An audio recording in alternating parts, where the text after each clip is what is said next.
From Duke Ellington to Diana Ross and the Supremes, all the stars came out to play. Wow, I feel good. The Howard Theater was Washington's Black Broadway's Carnegie Hall. But today the Howard remains closed. The Howard, in a sense, died of its own success. Will Washington's favorite show palace make a comeback? We just can't afford to lose this type of history. Next on the Howard Theater, a century of song.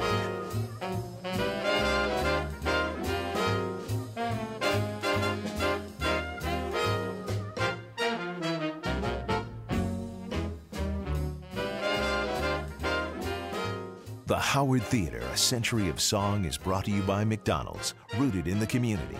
I'm loving it. The Howard Theater has been shuttered for more than 20 years now. Passers-by don't pay much attention to its fenced-in front doors. But soon after it opened, nearly 100 years ago, the Howard Theater became the heartbeat of Black culture.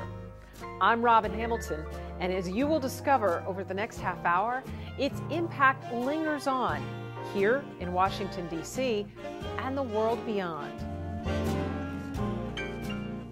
But the Howard Theater was the crowning jewel of all Black theaters in America. It was the biggest and it was the best. It opened in 1910 as the largest venue in the world to serve people of African descent. And it always was where the top acts went. When it first opened, blacks were not able to attend the white theaters in Washington.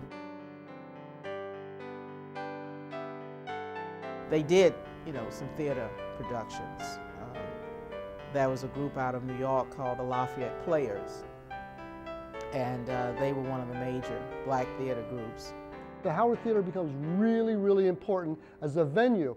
It's not just a venue for entertainment, it's a venue for voice. It's a venue for pride. It's a venue for Black aspirations. It's a venue for we are equal to anybody else in America. Some of the productions featured the players from nearby Howard University. The people who came to the Howard Theater were those who were associated with Howard University and with its own drama and with its own fine arts department. But despite its first-class reputation, the Howard has had a bumpy financial history. In 1931, after a short closure, it reopened, and actually Duke Ellington played for 3 weeks straight. The big band era brought many greats, both black and white, to the Howard, featuring stars like Billy Eckstine, Count Basie, and Bob Crosby and his orchestra. In 1940, this new era was also marked by an updated look for the famed theater. They converted or modernized the facade from its original Rococo revival, and they Art Deco'd it. They put a coat of stucco on it and made it much more simplified and changed the marquee. Soon, the Howard introduced a very popular feature that attracted audiences and would-be stars from around the country. Long before there was American Idol, you had amateur nights, and a number of major entertainers got their starts there. Pearl Bailey, very notably, Ella Fitzgerald, and others. But the performances most Washingtonians today remember belong to the Motown era, when all the stars came here to make their show business mark. My mama told me, you better shop around. Oh, yeah, you better shop around. Smokey Robinson and the Miracles had guys singing who were about my age, and so it was a great opportunity to go and see the people whose 45 records we danced to at the Howard Theater. Be about me, be about me, baby. Be about me. I even have my friends. Any one of those stellar names that everyone knows and are household names played the Howard Theater. I knew I wasn't going to college when I didn't get into high school. I love stand-up comedy. I saw Moms Mabley there. I saw Red Fox. I saw Dick Gregory. What a great place to go. Most of the people were black, but it was hilarious and fun. He was older than his mother. So if you were in African American entertainment, you went to the Howard Theater. In the 60s, more of an emphasis on R&B and major people who were coming because, again, they were limited in terms of where they could appear. Many would call the late 60s and early 70s the heyday of the Howard. But even then, larger social forces began to sow the seeds of the theater's decline. The theater itself, while it's called the Theater of the People, really allowed the opportunity for the races to mix and the races to get to know each other and appreciate each other better.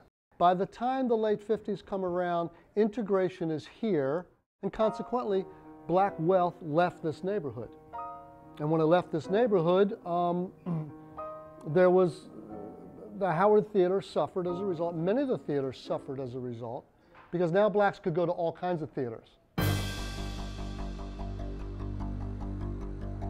The U Street Carter and therefore the Howard Theater were greatly impacted by the riots of 1968.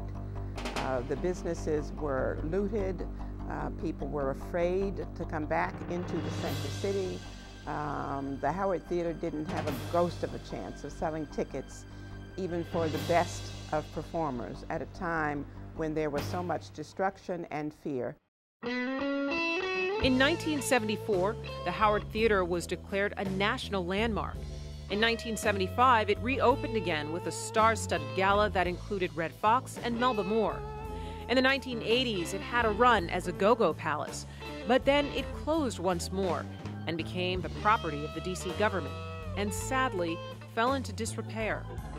It would never have been allowed to happen to a white theater, to be quite honest with you. But because it was in a black neighborhood, it was in a blighted neighborhood, a neighborhood that, in 1968 saw so much riot activity, it was easier to forget the Howard than to make the investment in making sure that it was treasured. Up next, performers at the Howard Theater tell their stories.